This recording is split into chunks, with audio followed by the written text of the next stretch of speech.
चीज को छोड़ दो जो तुम्हें शक व शुबा में डाले, यानी झूठ की तरफ इशारा अभी बता रहे हैं आगे। करो जो तुम्हें शक व शुबा में न डाले। एक झूठ बोलने वाला शख्स,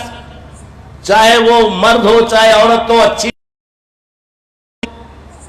कि झूठ बोलने के बाद दिल हमारा बेचैन रहता है, तजज्जुब में रहता है, और जिसके लिए जिसके सामने झूठ बोला जाता है ये डर होता है कहीं राज फाश ना कर दे,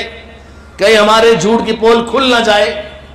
कहीं हम नीचा ना देखें, इसलिए वो झूठ बोलता है और डरा करता है, दिल में उसके तजब्जुब रहता है,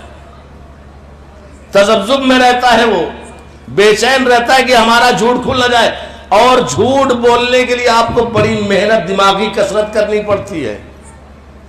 दिमागी कसरत ये करनी पड़ती है कि मैंने इनसे जो बात कही है झूठ, वही बात उनसे भी कहना, वही उसको याद करना पड़ता है, मेमोरी में लेना पड़ता है, रिकॉर्ड